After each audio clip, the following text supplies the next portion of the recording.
Le rire coquet d'une femme se fit entendre à travers le téléphone, accompagné du léger bruissement de draps d'hôtel.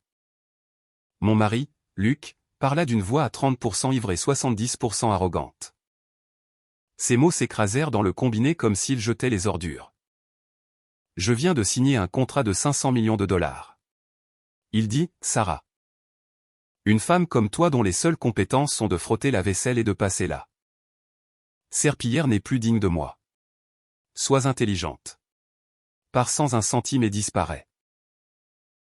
J'étais accroupi sur le sol de la cuisine. Mes doigts serrant encore une éponge imbibée de liquide vaisselle. Mes jointures étaient blanches à force de la presser.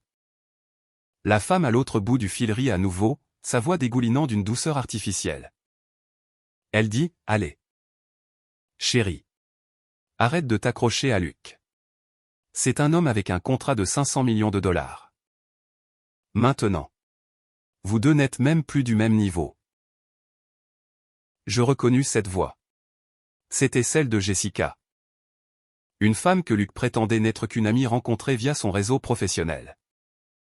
3 mois plus tôt, il avait dit qu'il l'emmenait rencontrer des clients, et je l'avais cru. Tout au long de nos 2 années de mariage. J'avais vidé mes économies d'avant le mariage pour financer sa start-up. Quand sa mère était à l'hôpital. J'étais resté à son chevet pendant une quinzaine de jours sans une nuit de sommeil décente. Et au final, il tenait une autre femme dans ses bras et me disait de disparaître. Je ne pleurais pas. Je ne criais pas. Je ne tremblais même pas.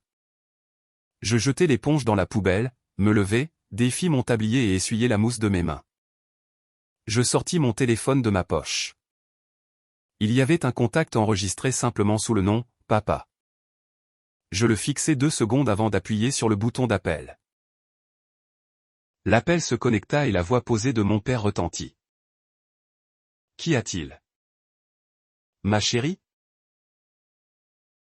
Je regardai la bouteille de liquide vaisselle non lavé sur le comptoir de la cuisine et parlais d'un ton aussi calme que si je commentais le temps. Papa. Ce contrat de 500 millions de dollars que Sterling Enterprises vient de signer avec l'entreprise de Luc. Je veux que tu le tues. Luc ne savait pas que la femme qu'il avait épousée, celle qu'il pensait bonne seulement pour les tâches ménagères, était la fille unique du PDG de Sterling Enterprises. Il ne savait certainement pas que la femme qu'il venait d'humilier devant sa maîtresse n'était pas une simple femme au foyer pathétique, mais l'héritière chérie de son plus grand soutien financier. Il pensait que signer ce contrat l'enverrait directement au sommet du monde. Mais il n'avait même pas pris la peine de comprendre comment il avait obtenu ce contrat en premier lieu. C'était sa femme qui avait appelé son père, le suppliant d'aider un entrepreneur en difficulté. Mon père n'avait accordé ce contrat que comme une faveur pour moi. Maintenant, j'allais reprendre cette faveur de mes propres mains. Il y eut un moment de silence à l'autre bout de la ligne. Puis mon père dit quelque chose que je n'oublierai jamais de ma vie. Attends. Dans les 3 jours. Je l'aurai à genoux en train de te supplier. Je raccrochai et me tins sur le balcon. Le soleil de l'après-midi m'enveloppait, chaud et réconfortant. Mais je savais parfaitement qu'un hiver glacial et amer attendait Luc. Je pris mon téléphone et réservai un billet en première classe pour ma ville natale le lendemain matin. Puis j'envoyai un texto à mon avocat. Prépare les papiers du divorce. Je veux chaque centime des biens matrimoniaux et je veux que mon investissement initial me soit remboursé avec intérêt. Après avoir envoyé les messages, je décrochai notre photo de mariage encadrée du mur. Collée à l'arrière du cadre se trouvait une Polaroid prise à notre réception. Sur la photo, Luc souriait doucement et j'avais l'air incroyablement douce. Je fixai l'image et murmurai, « Luc, tu vas le regretter. » Mon vol était prévu tôt le lendemain matin. Mais je n'eus pas à attendre si longtemps pour le voir. Cet après-midi-là, Luc ramena Jessica à la maison. Il avait bu abondamment, son visage rouge comme un homard bouilli. Il avait son bras fermement enroulé autour de la taille de Jessica. Dès qu'il franchit la porte, il jeta ses clés de voiture sur la table de l'entrée et me cria. « Pourquoi es-tu encore là? Ne t'ai-je pas dit de faire tes valises et de dégager? Pourquoi? Traînes-tu encore ici?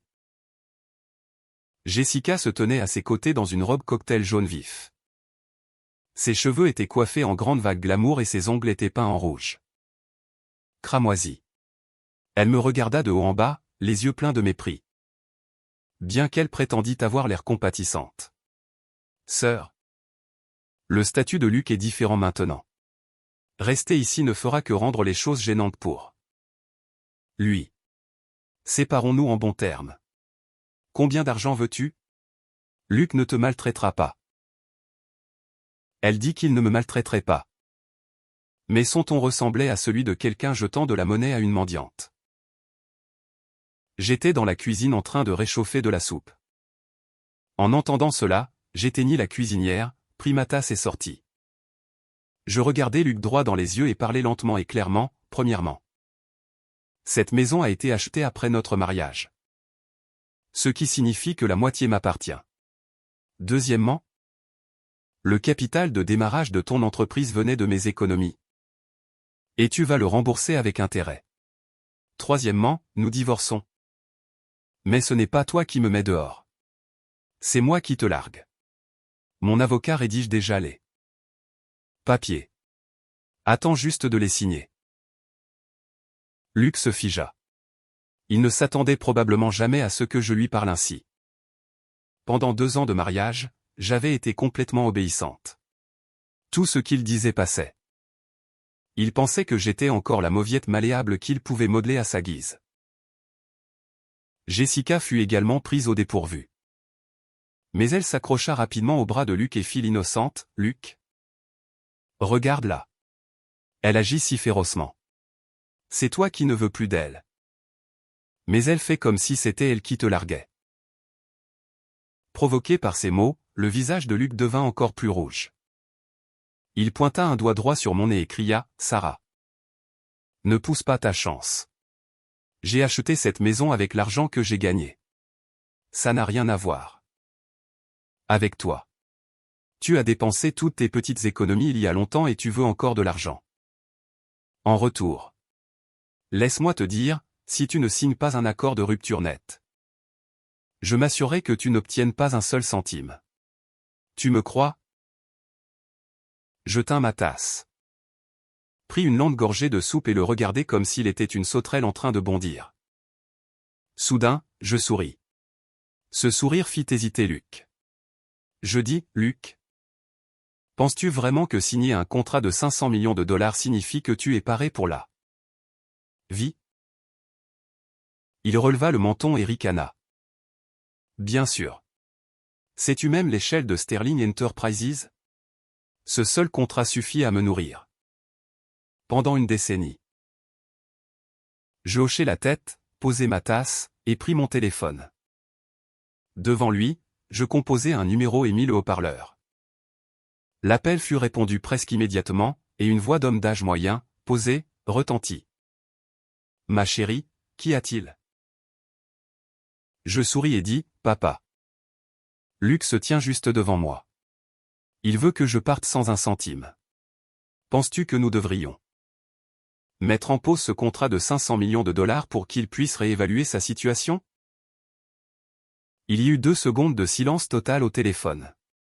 Puis la voix répondit. Le contrat a déjà été suspendu. Le service juridique s'en occupe. Les documents de conformité soumis par son entreprise présentent de graves irrégularités. Nous soupçonnons une falsification. J'ai déjà envoyé les auditeurs. Ne t'inquiète pas. Ma chérie. Non seulement il n'obtiendra pas un seul centime, mais il devra aussi cracher tout ce qu'il a gagné jusqu'à présent. Avec un grand fracas, les clés de voiture tombèrent de la main de Luc sur le sol en bois dur. Le visage de Jessica devint complètement pâle et sa prise sur son bras se desserra naturellement. Luc fixa mon téléphone, puis me fixa. Ses lèvres tremblèrent longtemps avant qu'il ne parvienne à articuler « Qui est ton père ?» Je pris ma tasse, terminai la dernière gorgée de soupe, essuyai ma bouche et me levai. Je saisis ma valise déjà prête et passai devant lui. Arrivé à la porte d'entrée, je m'arrêtai et le regardai par-dessus mon épaule. Toute couleur avait quitté son visage et de fines perles de sueur se formaient sur son front. Je dis, Luc. Tu m'as dit de partir sans rien et de disparaître. Maintenant je m'en vais. Es-tu satisfait? Oh. J'ai oublié de te dire.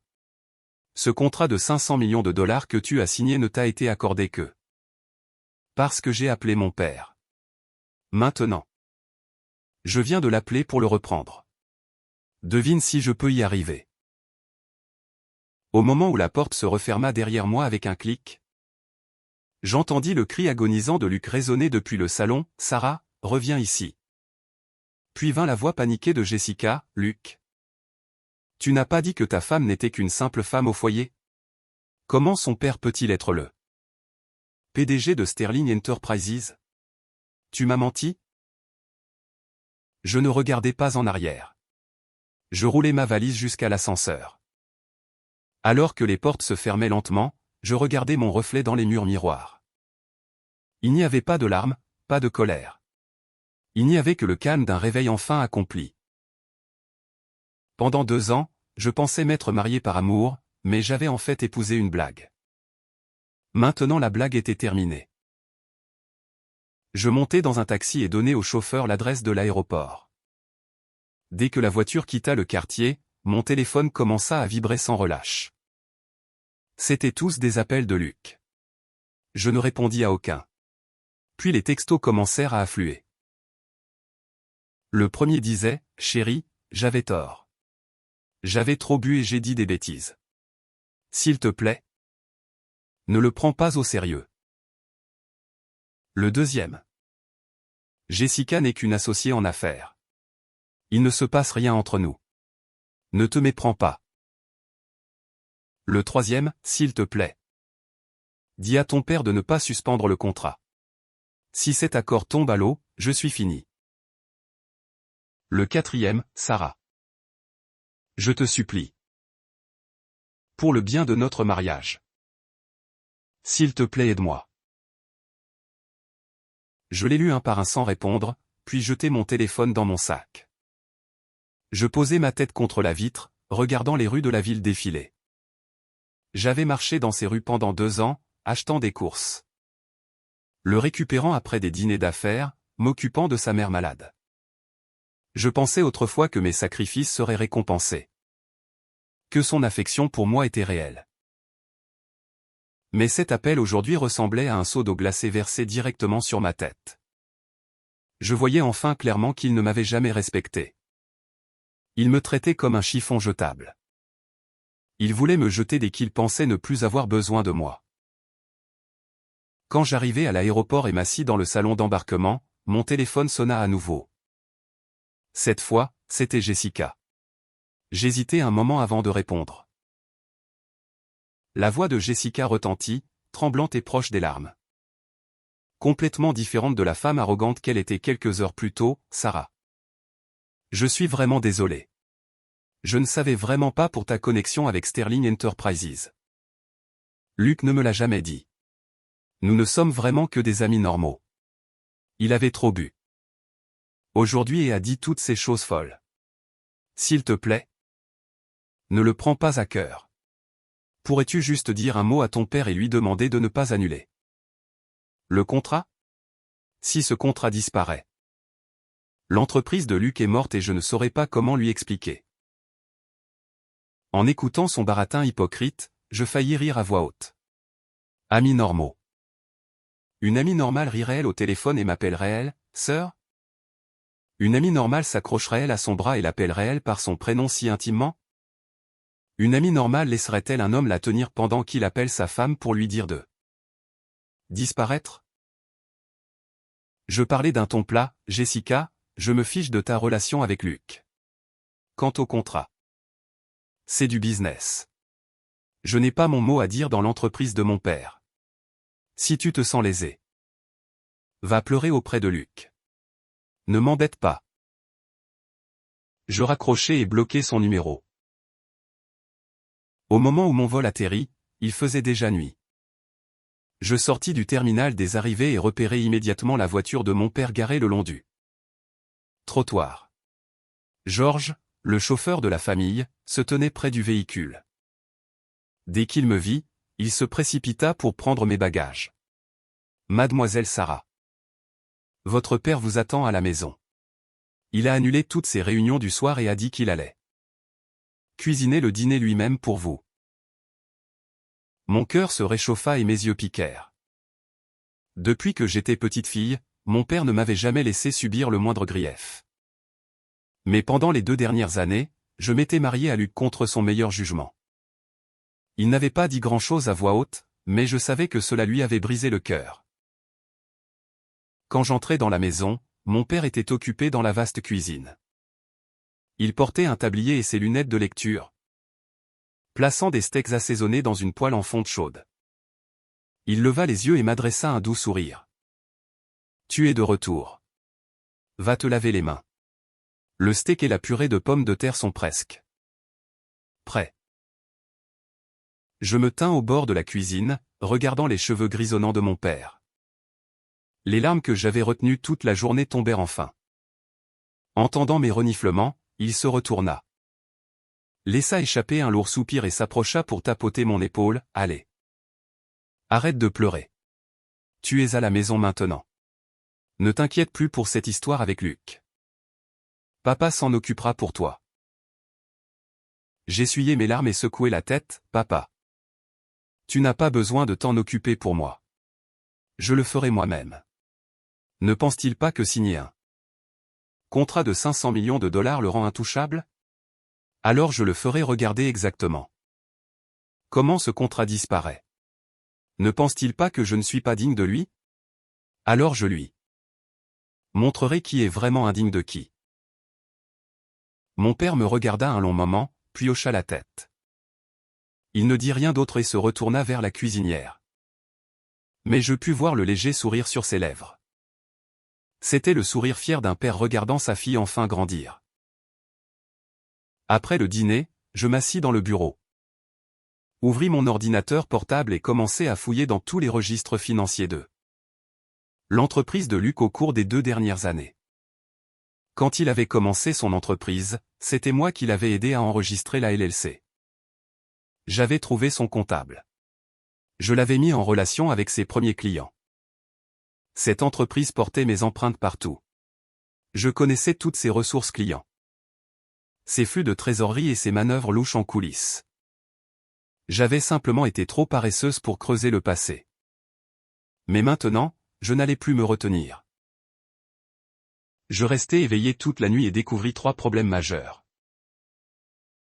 Premièrement, les états financiers que son entreprise avait soumis l'année dernière étaient fortement gonflés.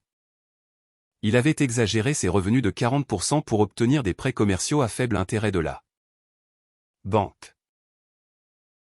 Deuxièmement, lui et Jessica n'étaient définitivement pas des amis normaux.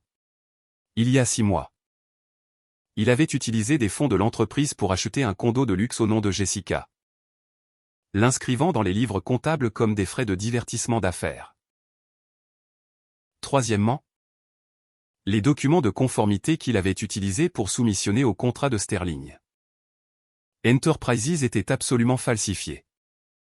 Il avait littéralement copié l'historique de projet d'une autre entreprise et collé son propre logo dessus. J'organisai toutes ces preuves, les triai en 3 dossiers séparés et les sauvegardai sur 3 clés USB. À l'aube, j'envoyai un message à Arthur, le conseiller général de l'entreprise de mon père, détaillant exactement comment Luc avait falsifié ses qualifications. Arthur répondit rapidement, « Mademoiselle Sterling. Ces documents sont plus que suffisants. Nous émettrons l'avis de résiliation officielle dès demain matin et le signalerons aux agences réglementaires fédérales. » J'envoyai ensuite un message au directeur de la banque commerciale qui avait traité les prêts de Luc, quelqu'un que j'avais initialement présenté. Je lui demandai s'il était au courant des chiffres de revenus gonflés. Le directeur était un type vif. Il comprit immédiatement et répondit, « Reçu. Je vais m'en occuper. Ne t'inquiète pas. Mademoiselle Sterling. La banque ne fait pas affaire avec les fraudeurs. » Au moment où je terminais, le soleil s'était complètement levé. Je pris une douche. Changé de vêtements propres et me tins près de la fenêtre en regardant la lumière du matin. Je pris une profonde inspiration. Luc, tu pensais que ta vie décollait. Ce que tu ne savais pas, c'est que j'ai personnellement coupé les cordes de ton parachute. À 9 heures du matin, Luc appela à nouveau. Cette fois, son ton était complètement différent de la veille. L'arrogance et la fanfaronnade avaient disparu. Au lieu de cela, il semblait prudent et désespérément désireux de plaire. Sarah. Où es-tu allé hier soir? Je t'ai cherché partout. J'ai appelé tellement de fois et tu n'as pas répondu. J'étais mort d'inquiétude. Je m'adossai au canapé et parlais platement. Je suis au domaine de mes parents. Tu n'as pas besoin de t'inquiéter. Luc répondit rapidement. Alors je viendrai te chercher. Parlons d'hier. J'avais vraiment trop bu. Il ne se passe absolument rien entre moi et Jessica. C'est juste quelqu'un que je connais dans le secteur. Ne te fais pas d'idées. Rentrons à la maison. D'accord? En l'écoutant, je ne ressentis qu'un dégoût absolu. Hier il m'avait dit de disparaître et aujourd'hui il me suppliait de rentrer. Il avait changé de ton si vite. Je dis, Luc, ne te donne pas la peine de venir me chercher. Je ne reviens pas. Les papiers du divorce ont été envoyés à ton email. Lis-les quand tu auras le temps. Signe-les et envoie-les-moi. Luc paniqua, divorce? Qui a parlé de divorce? Je n'ai jamais accepté de divorcer. Sarah. Arrête de faire un caprice. On peut juste reprendre notre vie? Je laissai échapper un petit rire, Luc. Quand tu avais ton bras autour de Jessica et que tu m'as appelé pour me dire que je n'étais pas digne de toi et que je devais partir sans un centime. Ce n'est pas ce que tu as dit. Tu t'en souviens? Luc bégaya, c'était juste des bêtises en colère parce que j'étais ivre. Ça ne compte pas. Sarah. Ne le prends pas au sérieux. Je dis, tu parlais peut-être en colère. Mais je le prends très au sérieux. J'ai décidé de divorcer. Peu importe que tu signes les papiers ou non. Je passerai par les tribunaux. Au fait, Sterling Enterprises devrait avoir envoyé la lettre de résiliation officielle maintenant. Tu ne l'as pas reçue? Le téléphone devint soudain silencieux. Quelques secondes plus tard, j'entendis la respiration de Luc devenir lourde et frénétique. Il baissa la voix et demanda, « Que veux-tu dire ?» Je dis exactement ce que ça veut dire. Juste pour t'avertir que ton contrat de 500 millions de dollars est nul. Parce que tu as falsifié tes documents de conformité. Sterling Enterprises non seulement annule le partenariat, mais signale aussi aux autorités réglementaires. Tu ferais mieux de te préparer. Ta vie va devenir très difficile. Sarah. La voix de Luc monta soudain d'une octave, remplie d'un désespoir frénétique, presque fou. Es-tu folle? J'ai passé 6 mois à négocier cet accord. As-tu la moindre idée de tout ce que j'ai sacrifié pour ça et tu l'as ruiné avec une seule phrase? Es-tu même ma femme? Je répondis calmement, Luc, quand tu m'as dit de disparaître hier. Pourquoi n'as-tu pas pensé que j'étais ta femme? Quand tu as acheté un condo pour Jessica avec l'argent de l'entreprise. Pourquoi n'as-tu pas pensé que j'étais ta femme? Quand tu as commis une fraude bancaire en falsifiant les revenus pour des prêts. Pourquoi n'as-tu pas pensé que j'étais ta femme? Maintenant tu veux parler d'être mon mari? Il est trop tard. Un grand fracas retentit dans le haut-parleur comme un téléphone jeté contre un mur. Puis j'entendis Luc jurer suivi de la voix paniquée de Jessica, « Luc, qu'est-ce qui ne va pas chez toi? Arrête. Tu me fais peur. » Je n'écoutais pas la suite. Je mis fin à l'appel. Au cours des 3 jours suivants, Luc agit comme un fou, m'appelant et m'envoyant des textos constamment. J'ignorais tout. Il se rendit dans le hall du siège social de l'entreprise de mon père, suppliant de parler au cadre, mais les agents de sécurité le jetèrent dehors. Il alla voir le directeur de la banque supplier pour une ligne de crédit d'urgence afin de maintenir son entreprise à flot. Le directeur lui dit que le département de gestion des risques examinait ses dossiers et que tous les fonds étaient gelés. Il alla voir ses fournisseurs supplier pour qu'ils lui avancent des matériaux à crédit afin de remplir ses plus petites commandes. Les fournisseurs lui dirent « Écoute, Luc, ce n'est pas que nous ne voulons pas aider. Mais tu n'as toujours pas payé tes factures précédentes. Nous ne pouvons pas prendre le risque. » Le 4e jour, son entreprise s'arrêta complètement. Il ne pouvait pas payer les salaires. Les agents de recouvrement envahissaient son bureau et la banque lui soufflait dans le cou. Il m'envoya un énorme bloc de texte. L'essentiel était qu'il savait qu'il avait tort.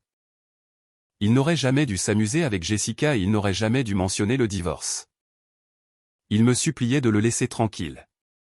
Il disait qu'il était prêt à me donner la maison, les voitures et toutes ses parts dans l'entreprise. Tout ce qu'il voulait, c'était que je demande à mon père de rétablir le contrat. Je ne répondis pas. Au lieu de cela, je fis une capture d'écran du message et l'envoyai à mon avocat. Mon avocat me dit que ce message constituait une excellente preuve de sa faute matrimoniale, ce qui nous avantagerait lourdement dans le partage des biens. Le 5e jour, je volai de retour dans la ville que nous partagions autrefois. Pas pour Luc, mais pour finaliser la paperasse. J'arrangeai une rencontre avec mon avocat dans un café du centre-ville. Juste au moment où je m'assis, Luc découvrit d'une manière ou d'une autre où j'étais et fit irruption. Il portait une chemise froissée, non rasée avec des yeux sombres et enfoncés. Il ne ressemblait en rien à l'arrogant PDG d'il y a 5 jours. Il se précipita et faillit tomber à genoux devant moi, « Sarah. S'il te plaît. Je sais vraiment que j'avais tort. Restaure juste le contrat. J'accepterai tout ce que tu veux. Si tu veux un divorce, je signerai. Tu peux avoir tous les biens. Supplie juste Sterling Enterprises de ne pas porter plainte pour les documents falsifiés. Sinon, je vais vraiment aller en prison. » En le voyant dans cet état pathétique, je ne ressentis absolument rien. Je me souvins d'il y a 5 ans quand il avait tenu ma main pour la première fois et promis de bien me traiter pour le reste de sa vie. Je me souvins d'il y a 3 ans quand il avait glissé une bague de diamant à mon doigt et m'avait appelé la personne la plus importante au monde. Je me souvins d'il y a 2 ans à notre mariage, pleurant pendant qu'il me remerciait de l'avoir épousé, promettant de passer sa vie à me rembourser ma gentillesse. Mais je me souvins aussi d'il y a 5 jours quand il tenait une autre femme et me disait que j'étais indigne de lui. Je me souvins comment il avait pris mes économies pour acheter un condo de luxe pour sa maîtresse. Je me souvins comment lui et Jessica avaient ri de moi au téléphone. Je me souvins de l'arrogance pure dans sa voix quand il m'avait dit de partir sans rien. Je pris mon café, en bus une gorgée et le regardai, « Luc. Tu n'iras pas en prison parce que je vais te donner une issue. Mais souviens-toi.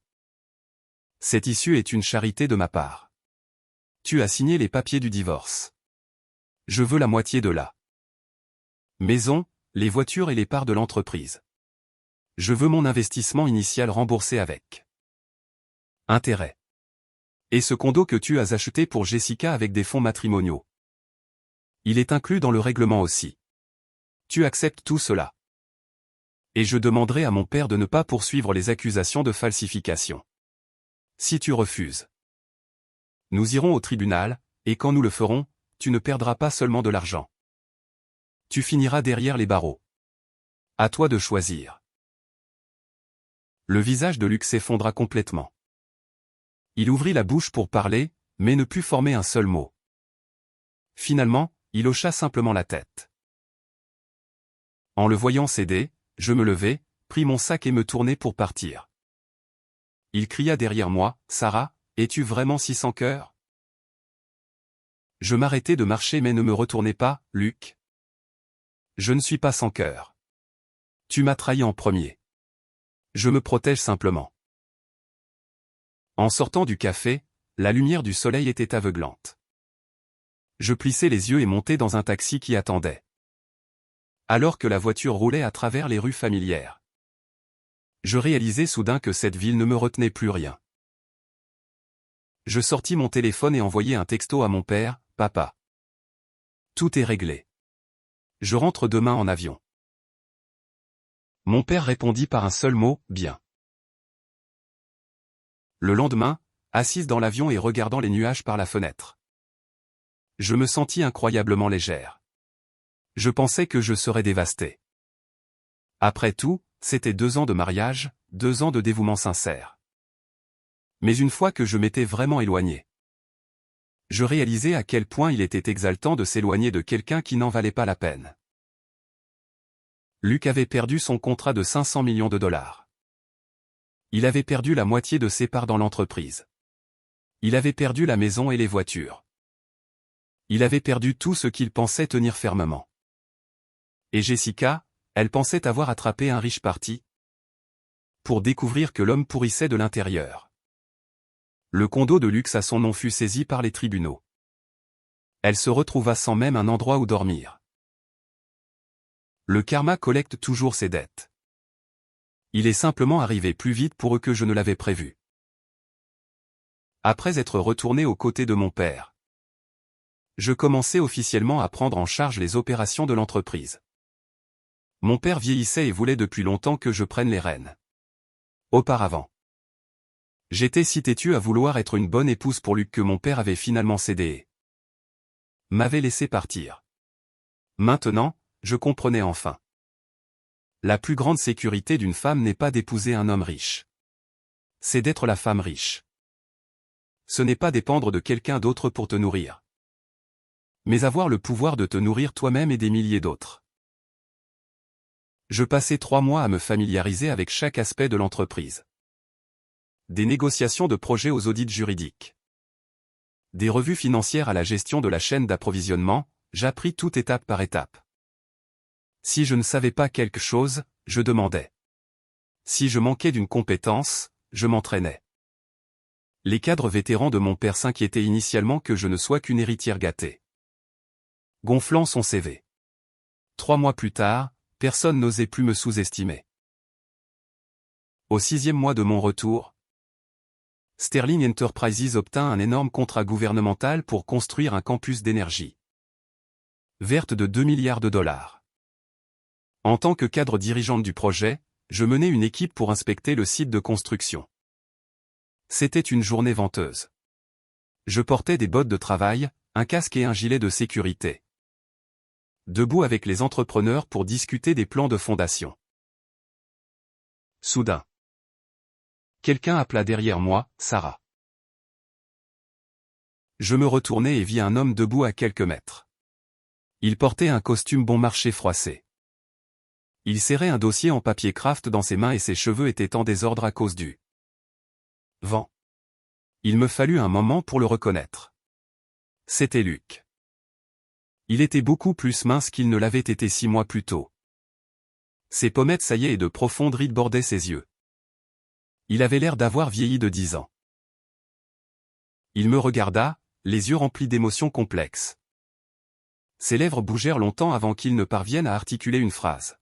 « Que fais-tu ici » Je le regardai, ma voix aussi plate que si je parlais à un parfait inconnu.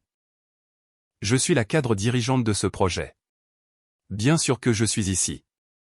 Pourquoi es-tu ici » Il baissa les yeux, serrant le dossier plus fort. J'ai lancé une petite entreprise de sous-traitance. Je voulais voir si je pouvais soumissionner pour quelques travaux mineurs d'excavation. Je hochai la tête. Ne dis rien d'autre et me retournai pour discuter des plans avec les entrepreneurs. Luc ne partit pas. Il resta debout à proximité, fixant mon dos. Je sentais son regard, mais je ne me retournai pas. Après avoir terminé la discussion, je me dirigeai vers mon SUV. Il courut et bloqua mon chemin, sa voix basse, « Sarah, pouvons-nous parler ?» Je le regardai, « Parler de quoi ?» Il ouvrit la bouche et ses yeux devinrent soudain rouges. Je sais que je n'ai pas le droit de demander ton pardon. Mais je sais vraiment que j'avais tort. J'ai beaucoup réfléchi au cours des 6 derniers mois. Tu avais raison. Je t'ai trahi en premier. Je n'aurais jamais dû m'impliquer avec Jessica. Je n'aurais jamais dû dire ces choses horribles. Je n'aurais jamais dû essayer de te laisser sans rien. Je regrette. Je regrette à en mourir. Je regardais ses yeux injectés de sang et ne ressentis absolument rien. Le regret. Si le regret réparait vraiment quelque chose, nous n'aurions pas besoin de loi. Si une excuse suffisait, qui paierait pour le véritable amour qu'il avait piétiné? Je dis, Luc. As-tu terminé? Si tu as terminé. Je m'en vais. Il paniqua et tendit la main pour saisir mon bras. Mais mon équipe de sécurité le bloqua immédiatement. Il fut forcé de rester en place, sa voix se brisant, Sarah. Je sais que je ne suis plus assez bien pour toi. Je n'ai plus rien. Je voulais juste dire que je suis désolé. Je suis vraiment désolé. Je lui jetai un dernier regard et dis froidement, j'ai entendu tes excuses. Mais je ne les accepte pas, Luc. La personne que tu as blessée n'est pas la femme qui se tient devant toi. C'est la Sarah folle. Amoureuse d'autrefois. Elle est morte. Tu l'as tuée toi-même. La femme que je suis maintenant n'a rien à voir avec toi. Sur ce, j'ouvris la portière de la voiture et montai. Alors que le SUV s'éloignait, je regardai dans le rétroviseur et vis Luc debout dans la poussière. La tête baissée, les épaules tremblantes. Je ne savais pas s'il pleurait, mais je m'en fichais. Les gens font des erreurs, mais certaines erreurs ne peuvent jamais être réparées. Il m'avait perdu, il avait perdu son entreprise. Il avait perdu sa maison et il avait perdu tout ce qu'il valorisait. Il avait exactement ce qu'il méritait. Nous roulâmes longtemps. Mon assistante demanda calmement, « Patronne, cet homme là-bas était-ce ton ex-mari ?» Je hochai la tête, « Oui. » L'assistante hésita, puis demanda. « Il avait l'air plutôt misérable. Tu ne te sens pas mal pour lui ?» Je regardai le paysage défiler par la fenêtre et offris un petit sourire, « Non. Parce que sa misère est son propre fait. Je n'ai aucune obligation de payer la facture pour les erreurs de quelqu'un d'autre. » Alors que la voiture traversait le centre-ville, je repérai soudain une silhouette familière près d'une zone commerciale. Jessica portait un sweatshirt gris terne, ses cheveux attachés en une queue de cheval désordonnée. Accroupie devant un magasin de proximité bon marché. Elle rongeait un bagel rassis. À côté d'elle se trouvait un sac en plastique contenant quelques bouteilles d'eau et des nouilles. Instantané bon marché. Elle avait l'air d'avoir au moins 5 ans de plus qu'il y a 6 mois. Son maquillage lourd avait disparu, ses ongles étaient nus et elle avait l'air complètement vaincue. Loin de la maîtresse glamour qu'elle était autrefois. Je dis au chauffeur de s'arrêter. Je baissai la vitre et la regardai. Elle leva les yeux et me vit. Elle se figea, la panique traversant ses yeux, et baissa rapidement la tête, cachant le bagel derrière son dos comme si elle avait peur que je voie à quel point elle était tombée bas. Je ne l'humiliais pas. Je ne lançais pas d'insultes. Je la regardai juste quelques secondes, puis remontai la vitre et dis au chauffeur de continuer. Alors que la voiture accélérait, un vieux dicton me traversa l'esprit, on récolte ce que l'on sème. Luc avait planté les graines de la trahison et récolté la faillite. Jessica avait planté les graines de la cupidité et récolté la pauvreté. Il pensait qu'avoir 500 millions de dollars les rendait invincibles. Il pensait qu'il pouvait piétiner ma dignité et me jeter comme une ordure. Ce qu'il ne réalisait pas, c'est que l'ordure qu'il jetait était faite d'or. Et ce qu'il chérissait était la vraie poubelle. Dans les jours qui suivirent, Luc essaya de me trouver quelques fois de plus.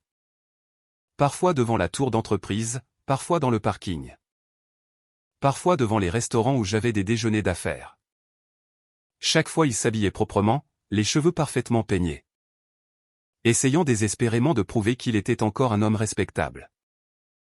Mais je savais que sa respectabilité avait disparu depuis longtemps. Sa nouvelle petite entreprise rassemblait à peine assez de petits boulots pour payer ses repas. Sans parler de son loyer. Un jour, il me coinça devant mon immeuble de bureau en tenant un bouquet de roses rouge sang. Il me l'offrit avec un sourire pathétique et impatient, « Sarah. Celles-ci sont pour toi. Joyeux anniversaire. » Je jetai un coup d'œil aux fleurs mais ne les pris pas. Il dit, « Je savais que c'était ton anniversaire aujourd'hui. Je le célébrais avec toi chaque année. Et je ne voulais pas manquer celui-ci. Nous étions mariés autrefois. Même si nous sommes divorcés. Nous pouvons encore être amis, non ?» Je le regardais et trouvais cela presque risible. Il pensait qu'un couple divorcé pouvait simplement être amis. Il pensait qu'un bouquet de fleurs pouvait effacer tous les dommages. Il pensait que dire « Joyeux anniversaire » me ferait oublier qu'il avait dit « Tu n'es plus digne de moi ». Je ne pris pas les fleurs et ne m'engageai pas. Je me tournai simplement et marchai vers le hall. Il cria derrière moi, « Sarah, es-tu vraiment si froide ? Tu n'acceptes même pas mes fleurs. » Je m'arrêtai, me retournai et articulai chaque mot, « Luc. Nous ne sommes pas amis et nous ne le serons jamais. Arrête de venir me trouver. Je ne veux pas que la sécurité te traîne dehors. » Son visage devint rouge vif. Ses lèvres tremblèrent, mais aucun mot ne sortit. Il se tint dehors devant les portes en verre, tenant le bouquet comme un clown. Pendant que les piétons pointaient du doigt et murmuraient. Il baissa la tête, jeta les fleurs dans une poubelle voisine et s'en alla. En le regardant partir, je ne ressentis aucune sympathie, aucune tristesse. Juste le soulagement profond d'une fermeture totale. À partir de ce jour, Luc ne chercha plus à me trouver. Il avait probablement entendu quelque part que j'avais pris la direction de l'entreprise et était devenue l'une des plus jeunes PDG féminines du secteur, gérant des projets de milliards de dollars. Il avait probablement vu ma photo en couverture de magazines financiers. Portant une veste élégante avec un regard d'acier. Ne ressemblant en rien à la femme qui frottait autrefois ses comptoirs de cuisine. Plus tard, j'entendis de Madame Higgins, mon ancienne voisine de banlieue, que la petite entreprise de luxe s'était complètement effondrée. Il se noyait dans les dettes et son appartement avait été saisi. Ses parents avaient volé de leur ville natale et l'avaient grondé pour être une honte. Criant que s'il avait juste été un bon mari pour moi, il ne se serait jamais retrouvé dans ce cauchemar. Jessica s'était enfuie depuis longtemps. La rumeur disait qu'elle était retournée dans sa ville natale rurale et avait épousé un chauffeur de camion longue distance vivant au jour le jour. Au téléphone, Madame Higgins dit, « Sarah. Tu leur as vraiment montré. Quand Luc t'a traité comme ça. Nous tous les voisins étions furieux pour toi. Maintenant regarde-toi. Tu es une grande patronnée. Lui est un rat dans le caniveau. C'est le karma. » Je souris, Madame Higgins. Ce n'est pas le karma. Ce sont juste les conséquences de ses propres actions. Je n'ai jamais prévu de le ruiner. J'ai juste choisi de me protéger quand j'ai été attaqué. Après avoir raccroché, je me tins près des fenêtres du sol au plafond dans mon bureau en regardant la ligne d'horizon de la ville. Le coucher de soleil peignait le ciel en orange comme une immense peinture à l'huile. Je me souvins de la version de moi-même d'il y a 2 ans frottant la vaisselle dans la cuisine. Je me souvins de l'appel qui avait brisé ma réalité et de l'homme qui m'avait dit de disparaître. À l'époque, je pensais que le ciel tombait. Je pensais que ma vie était finie. Je pensais que je ne pourrais jamais me relever. Mais je ne me suis pas effondré. Je me suis levé et je me suis tenu plus haute que quiconque. La plus grande réussite d'une femme n'est pas de bien se marier, mais d'avoir la capacité de construire une vie magnifique même après avoir été trahi. Je ne suis pas arrivé là où je suis juste grâce à mon père. Il m'a donné la plateforme, mais j'ai gravi chaque marche moi-même. Le contrat de 500 millions de dollars que Luc a perdu était un que je lui avais donné et un que je pouvais reprendre. Il pensait qu'il avait gravi l'échelle lui-même, sans réaliser que j'étais celle qui la tenait stable tout le temps. Mon premier anniversaire sans Luc, je le passais seul. Je m'achetais un bouquet de tournesol et le mis dans un vase dans le salon. Je cuisinais un festin massif pour moi-même. Steak, asperges rôties, chaudrées de palourdes et une salade fraîche. Je m'assis à la table à manger, me versais un verre de vin et murmurais « Joyeux anniversaire !» Sarah. Merci d'avoir enfin réveillé. Plus tard, je rencontrais beaucoup d'hommes et refusais beaucoup de prétendants. Certains étaient jeunes et ambitieux.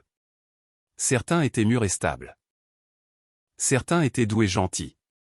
Mais je ne me donnais plus facilement. Pas par peur. Mais parce que je comprenais enfin que le plus grand bonheur d'une femme ne vient pas de trouver un homme pour la compléter. Il vient d'être complète toute seule. Quand tu es assez forte, tu n'as pas besoin de t'appuyer sur quiconque. Tu deviens ta propre montagne. J'entendis que Luc avait finalement obtenu un emploi de travail manuel sur les docks du Golfe. On disait qu'il chargeait des caisses toute la journée pour à peine le salaire minimum. Ses mains étaient couvertes de callosité. Son visage était bronzé et usé. Il ne ressemblait en rien à l'ambitieux cadre qu'il était autrefois. Les gens disaient que quand il était ivre, il serrait un poteau téléphonique et pleurait, criant mon nom.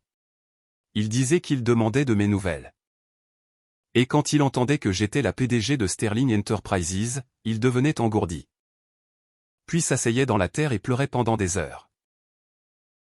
En entendant cela, je ne ressentis ni vindicte ni pitié. Je ressentis juste que c'est ainsi que fonctionne la vie. Tout le monde paie le prix de ses choix.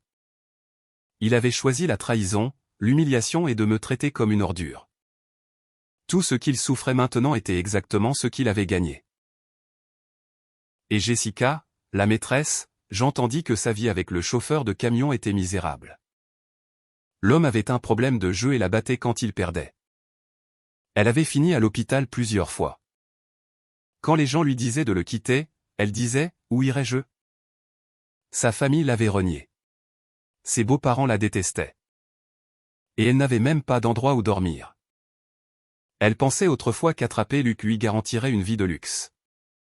Ce qu'elle ne savait pas, c'est que les choses volées aux autres ne t'appartiennent jamais vraiment. Parfois je me demandais si Luc n'avait jamais passé cet appel. Si je n'avais jamais révélé mon identité, serions-nous encore ensemble? La réponse est non. Parce que la nature fondamentale d'une personne ne change pas. Il était pourri à son cœur. L'argent avait gonflé son ego et le succès lui avait fait perdre la tête. S'il ne m'avait pas trahi alors, il l'aurait fait plus tard. S'il ne m'avait pas dit de disparaître ce jour-là, il l'aurait fait le lendemain. Cet appel avait simplement révélé sa vraie nature plus tôt. Vu comme ça, je devrais en fait le remercier. Le remercier d'avoir passé cet appel et de m'avoir montré ses vraies couleurs. Le remercier de m'avoir dit de disparaître pour que je puisse recommencer. Le remercier de sa trahison, qui m'a appris qu'une femme ne peut vraiment compter que sur elle-même. Maintenant je travaille 12 heures par jour. Je gère des milliers d'employés. Je traite des contrats de milliards et je traite avec les meilleurs esprits de chaque industrie. J'ai étendu l'entreprise sur les marchés internationaux. Triplé nos revenus annuels et poussé Sterling Enterprises dans le top 3 des entreprises nationales. Un magazine financier m'a interviewé sous le titre « De femme au foyer à PDG de milliards ». Son retour en 2 ans. J'ai lu l'article, souri au reporter et dit « Ce n'était jamais un retour. J'ai juste appris à voler en étant poussé d'une falaise. » Le reporter utilisa cette citation comme slogan du numéro. Les gens la partageaient partout. Ils l'appelaient inspirante. Mais seul je savais à quel point cela faisait mal au moment où j'ai pris mon envol. Mais après la douleur vint une renaissance complète. Je raconte cette histoire non pour me plaindre et non pour chercher la vengeance. Je veux juste dire à quiconque traverse quelque chose de similaire. Peu importe à quel point c'est dur en ce moment, ne t'abandonne pas toi-même. Être trahi n'est pas terrifiant. Ce qui est terrifiant, c'est de croire que tu mérites d'être trahi. Être blessé n'est pas terrifiant. Ce qui est terrifiant, c'est d'accepter cette douleur comme ta normale. Tu n'es l'accessoire de personne. Tu n'es pas un chiffon jetable. Tu n'es pas une ordure à jeter. Tu es ta propre lumière et tu peux illuminer ton propre chemin. Le jour où les tribunaux saisirent officiellement les derniers biens de Luc. Je dirigeais une réunion du conseil. Mon assistante entra discrètement et me murmura à l'oreille, « Patronne. Les biens de Luc ont été entièrement saisis. Les huissiers viennent de vider son ancien appartement. » Je hochai la tête et lui fis signe de partir. Après la réunion, je me tins seul dans mon bureau en regardant le ciel couvert. Mon téléphone vibra. C'était un texto d'un numéro inconnu, « Sarah, c'est Luc. Je sais que tu ne veux pas me parler. Mais je veux quand même dire que je suis désolé. Si je pouvais tout refaire. Je ne t'aurais jamais traité comme ça. J'espère que tu auras une vie heureuse. » Je fixai le texto longtemps. Puis je pris le téléphone, appelai mon équipe de sécurité et dis. Tracez l'origine de ce texto et bloquez le numéro. Je ne veux plus aucun message de lui. Oui. Bloquez tout. Je raccrochai, posai le téléphone et marchai jusqu'à la fenêtre. Le ciel s'était éclairci sans que je m'en aperçoive. La lumière du soleil perçait à travers les nuages, peignant la ville en or. Je regardai la lumière et souris. Luc, tu as demandé ce que je ferais si je pouvais tout refaire. Je te dirais, si je pouvais tout refaire, je ne t'aurais jamais rencontré. Mais puisque la vie n'offre pas de seconde chance. Je ne regrette pas de t'avoir connu parce que tu m'as appris la leçon la plus importante au monde. La seule personne qui ne te trahira jamais, c'est toi-même. S'aimer soi-même est plus important que tout le reste. Ce soir-là, je reçus un email inattendu. L'expéditeur était un nom que je ne reconnaissais pas. Mais en pièce jointe se trouvait une image d'un virement bancaire. Le montant était de 300 000 $. Le destinataire était l'entreprise de Luc. L'expéditeur était une société écran. La date du virement était exactement 3 jours avant que Luc ne me dise qu'il avait signé le contrat. De 500 millions de $. Mon doigt se figea sur la souris. Mon esprit s'emballa alors que je fixais le reçu. Le contrat de 500 millions de $ était avec l'entreprise de mon père. Mais la start-up de Luc manquait de capacité pour exécuter un projet de cette échelle. Il aurait eu besoin d'un capital initial massif pour même commencer. Qui lui avait viré 300 000 $? Pourquoi, 3 jours avant la signature du contrat? Qu'est-ce qui d'autre se cachait dans l'ombre? Je pris mon téléphone et appelai Arthur, le conseiller général. Arthur. J'ai besoin que tu fasses une vérification d'antécédents sur quelqu'un. Sors toutes les entreprises. Et tous les registres financiers qui lui sont liés. Oui. Ça concerne le contrat que nous avons donné à Luc. Arthur demanda, Mademoiselle Sterling. Que soupçonnez-vous? Je m'adossai à ma chaise, fixant le ciel qui s'assombrissait dehors. Je dis lentement. Je soupçonne que ce contrat de 500 millions de $ n'a jamais été négocié par Luc du tout. Quelqu'un d'autre tirait les ficelles. Arthur se tut un moment avant de répondre, compris. Je mets une équipe dessus immédiatement. Après avoir raccroché, je restai complètement immobile. Les lumières de la ville commencèrent à s'allumer dehors. Je me souvins du ton de Luc ce jour-là. Si suffisant, si arrogant, si euphorique de la croyance qu'il avait enfin conquis le monde. Il pensait avoir sécurisé cet énorme accord par son propre mérite. Mais si tout cela était un piège tendu par quelqu'un d'autre? Et s'il n'était qu'un pion? Si c'était vrai. Alors déchirer le contrat ne l'avait pas ruiné. Ça l'avait en fait sauvé. Je pensais à Jessica. Je pensais au timing de son apparition et à comment l'ego de Luc s'était gonflé au moment où il s'était mis ensemble. Était-elle vraiment juste une maîtresse chercheuse d'or? Ou avait-elle été placée par quelqu'un avec un motif caché? Une simple vendeuse de cosmétiques ne pouvait pas faire les promesses qui convaincraient Luc de divorcer immédiatement de moi. Plus j'y pensais, plus les choses ne collaient pas. J'appelais mon père, papa. Je soupçonne que quelqu'un a manipulé le contrat de 500 millions de $ de Luc en coulisses. Repense. Comment exactement ce contrat a-t-il atterri sur son bureau? Qui l'a recommandé? Mon père marqua une pause, puis dit, c'était un vieil associé à moi. Richard Harrison. Il dirige Harrison Construction. Est-ce qu'il connaît Luc? Demandai-je. Je n'en suis pas entièrement sûr, dit mon père. Mais à l'époque. Richard m'a dit que Luc était un jeune gars prometteur avec beaucoup de drive et qu'il méritait une chance. Richard Harrison. Je passai rapidement en revue le cercle social de Luc dans ma tête. Il connaissait un Richard Harrison dans le secteur de la construction. Luc m'avait même emmené dîner avec lui une fois.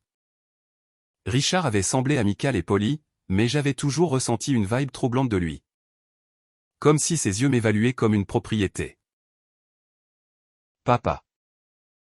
Quel est le profil commercial complet de Richard Harrison?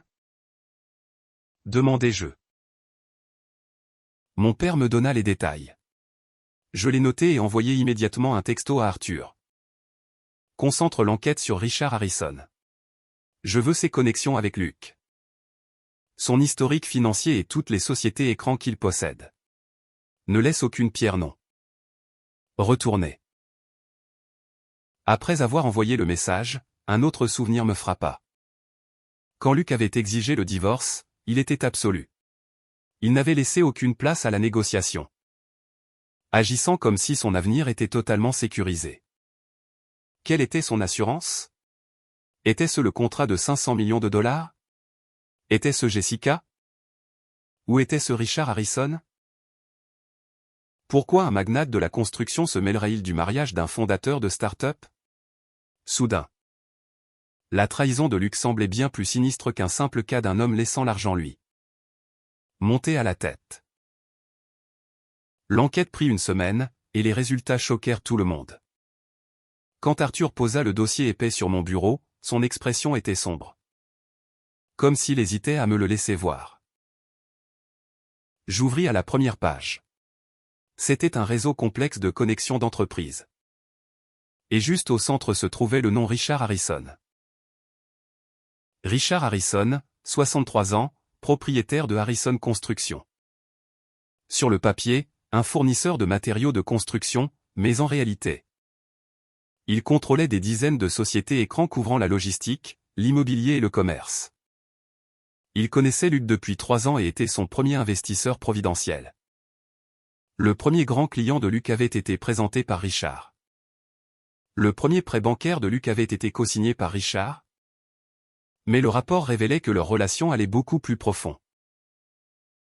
Au cours des 2 dernières années, Richard avait secrètement injecté plus de 5 millions de dollars dans l'entreprise de Luc via des comptes offshore écran. Cet argent n'était pas un cadeau. Chaque virement venait avec une clause d'équité venture toxique, un accord de pari. Si Luc ne atteignait pas des objectifs de revenus impossibles dans un délai spécifique, il perdrait toute son entreprise au profit de Richard. Mais la partie la plus choquante était la vérité sur le contrat de 500 millions de dollars. La page 14 du dossier contenait une capture d'écran d'un email envoyé par l'assistante exécutive de Richard à un directeur de niveau intermédiaire chez Sterling Enterprises. L'email disait: Veuillez accélérer le partenariat entre l'entreprise de Luc et Sterling Enterprises. Vous serez largement compensé à la fin. Ce directeur spécifique était quelqu'un que mon père avait personnellement promu il y a 3 ans. Il avait été licencié l'année dernière pour détournement de fonds. Et les fonds volés correspondaient parfaitement aux transferts offshore envoyés par les sociétés. Écran de Richard. En d'autres termes, Luc n'avait pas gagné le contrat grâce à son génie. Il l'avait gagné parce que Richard Harrison avait soudoyé un cadre de Sterling Enterprises pour le faire passer. Richard ne voulait pas que Luc réussisse. Il voulait que Luc prenne un projet massif qu'il ne pouvait pas gérer. Déclenche les clauses d'équité toxiques et fasse défaut. Richard avait l'intention d'avaler toute l'entreprise de Luc. Et Jessica, le rapport l'exposait noir sur blanc. Elle était la maîtresse de longue date de Richard. Richard l'avait placée à côté de Luc pour 2 raisons. Premièrement, pour surveiller chacun de ses mouvements. Deuxièmement, pour saboter notre mariage et me forcer à partir. Richard savait que Sterling Enterprises ne tolérait Luc qu'à cause de moi.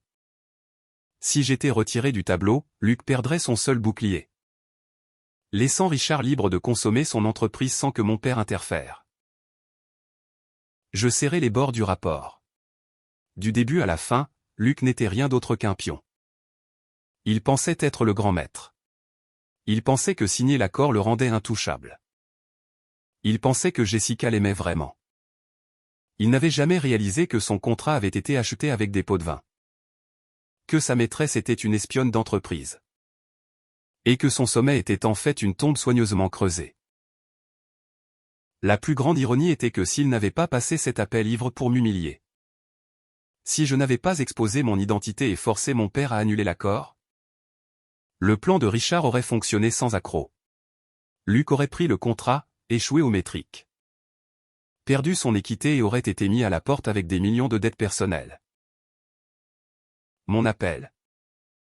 Ma demande impulsive de tuer le contrat avait accidentellement contrecarré tout le schéma de Richard. L'annulation avait coûté son entreprise à Luc, mais l'avait libéré du piège de dettes toxiques. Il avait tout perdu, mais s'était sauvé d'une ruine totale. Je posai le rapport, m'adossai et laissai échapper un long soupir. Le bureau était silencieux sauf le tic-tac de l'horloge au mur. Je fixai le lustre en cristal et ris. Le destin est une chose tordue.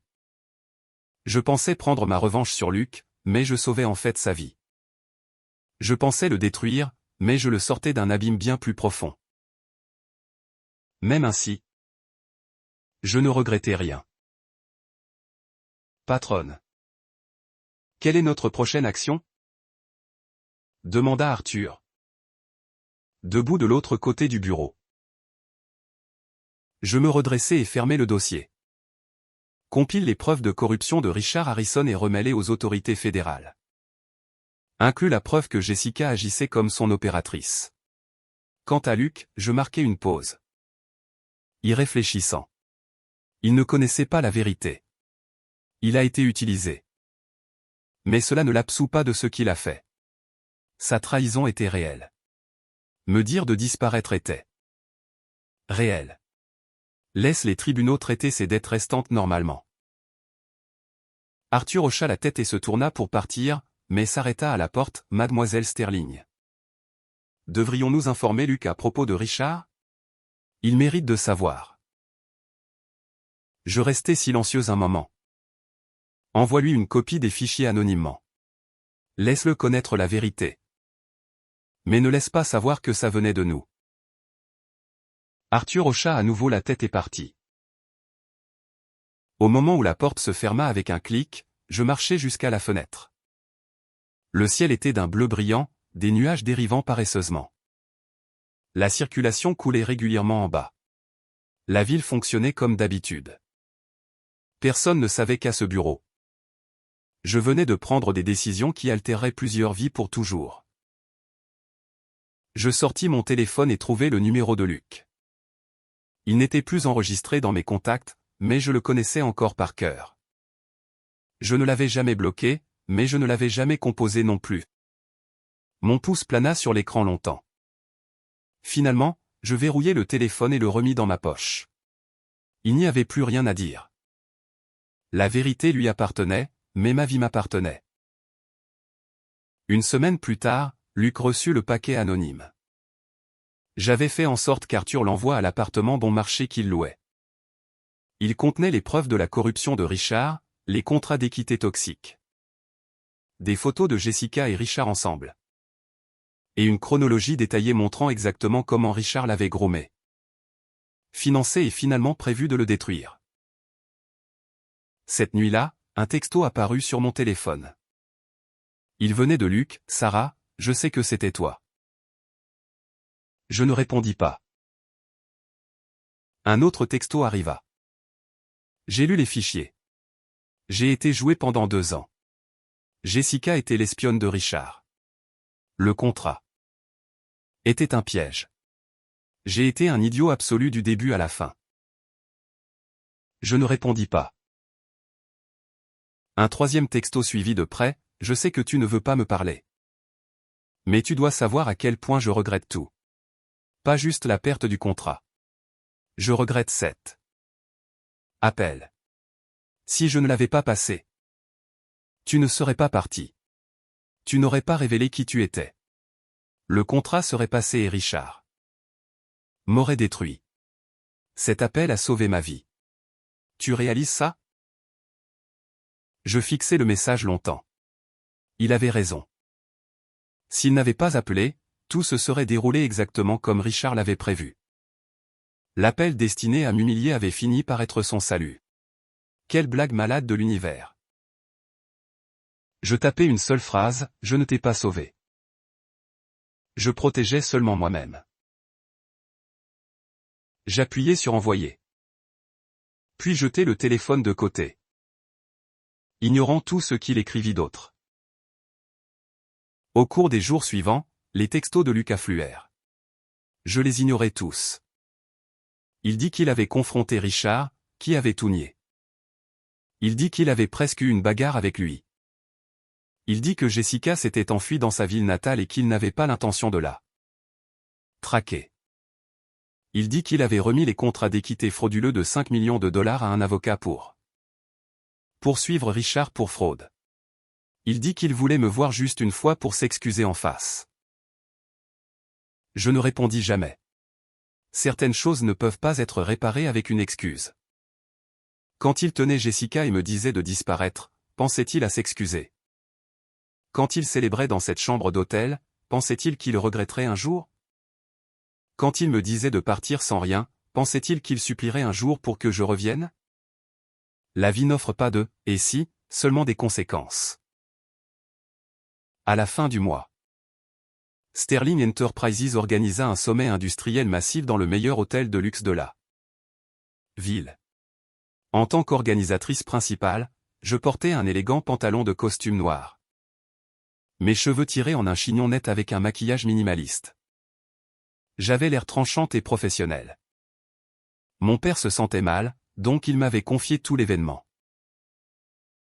La salle de bal était remplie de plus de 300 titans et cadres de l'industrie. Je me tins au pupitre pour prononcer le discours d'ouverture. Ma voix était stable, exposant clairement et avec confiance la vision stratégique de Sterling Enterprises. La salle était silencieuse. Les gens écoutaient attentivement, certains prenant des notes. À mi-chemin de mon discours, je remarquai un homme se glisser dans la toute dernière rangée et s'asseoir dans un coin sombre. Il portait une veste grise délavée. Ses cheveux étaient trop longs et il avait l'air de ne pas s'être rasé depuis des jours. Je reconnus immédiatement Luc, mais je ne rompis pas mon rythme. Je terminai mon discours sous des applaudissements polis, puis descendis pour socialiser. Je passai l'heure suivante à serrer des mains, échanger des cartes de visite et sourire professionnellement. Bien que mon esprit dérivât occasionnellement vers l'homme de la dernière rangée. Au moment où je terminais le réseautage, la salle de bal était presque vide. Je marchais vers la dernière rangée. Luc était encore assis là, fixant ses genoux, attendant. Luc, dis-je. Il leva les yeux. Ses yeux étaient rouges comme s'il avait pleuré. Ses lèvres tremblèrent avant qu'il ne parle enfin. Sarah, tu as changé. Je n'ai pas changé, répondis-je. Tu n'as juste jamais vraiment su qui j'étais. Il offrit un sourire amer et secoua la tête. Tu as raison. Je ne t'ai jamais vraiment regardé. Je pensais que tu n'étais qu'une femme au foyer. Je pensais que tu dépendais de moi. Je pensais que je pouvais te jeter quand je voulais. Maintenant je réalise à quel point j'avais complètement tort. Es-tu venu jusqu'ici juste pour me dire ça? Demandai-je. Il secoua à nouveau la tête et sortit une épaisse enveloppe en papier craft de sa veste. Me la tendant. Quand je ne la pris pas, il la posa sur la chaise vide à côté de lui. Qu'est-ce que c'est? Demandai-je. Des preuves contre Richard Harrison, plus complètes que ce que tu m'as envoyé. Il dit. J'ai passé les 2 dernières semaines à creuser chaque sale chose que Richard a faite au cours des dernières années. Ses pots de vin au cadre de Sterling, ses virements à Jessica. Ses fronts de blanchiment d'argent. Tout est là. J'ai pensé que tu pourrais en avoir besoin. Je fixai l'épaisse enveloppe quelques secondes. Pourquoi me donnes-tu ça? Parce que tu le mérites. Il me regarda avec une sincérité que je n'avais jamais vue chez lui auparavant. Parce que tu es la meilleure chose qui me soit jamais arrivée. Je l'ai ruiné et je ne peux pas la réparer. Mais je peux t'aider.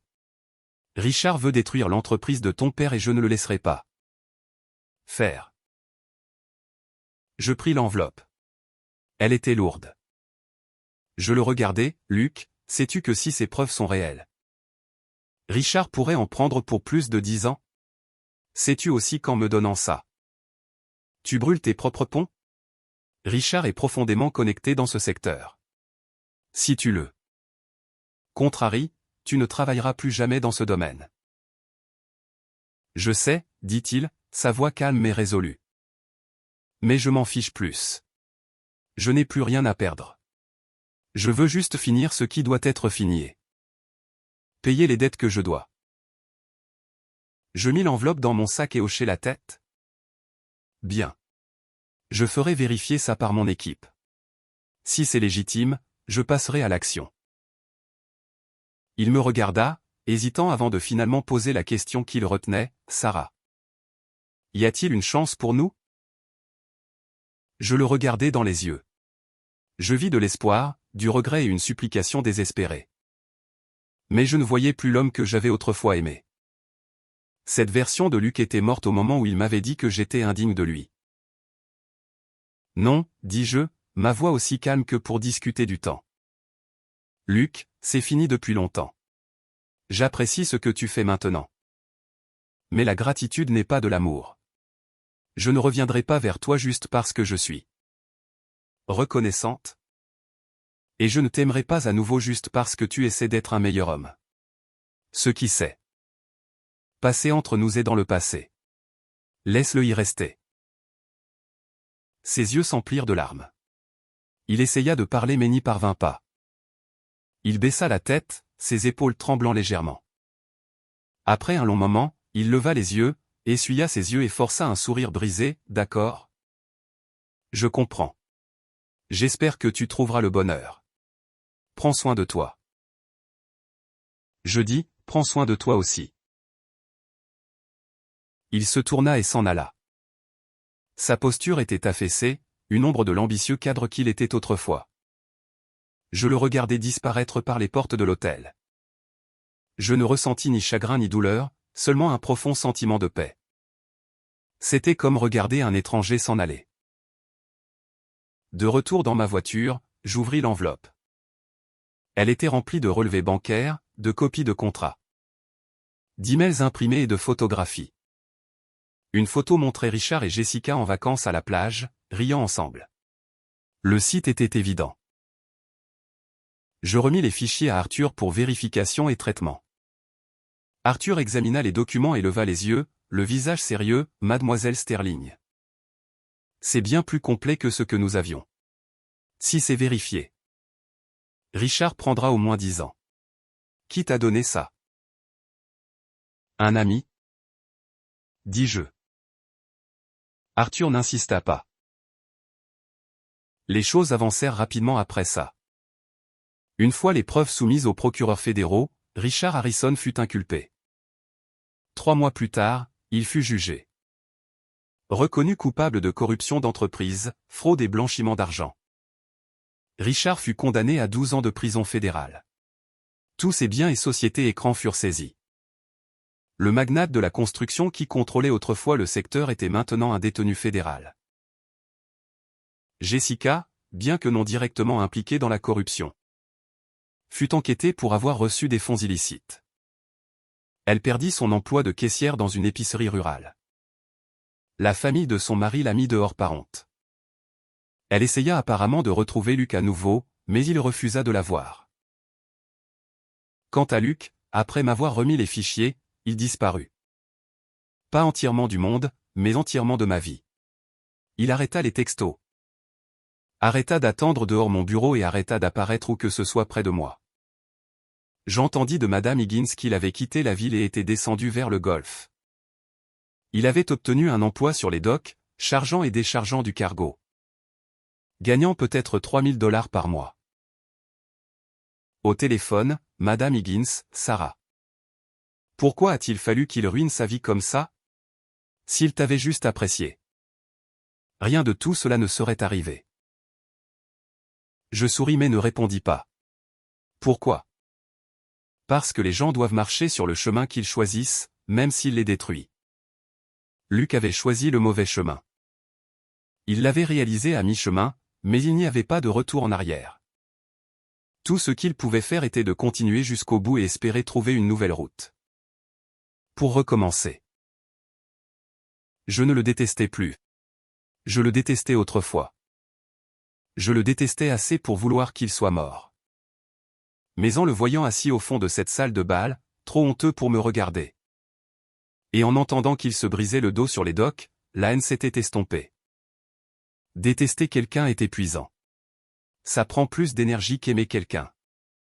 Je refusais de gaspiller plus de temps à le détester. J'avais des choses plus importantes à faire, comme faire grandir l'entreprise de mon père.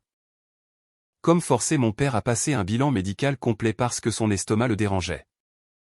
Comme tourner la page sur mon passé chaotique et me concentrer entièrement sur l'avenir. 3 mois plus tard.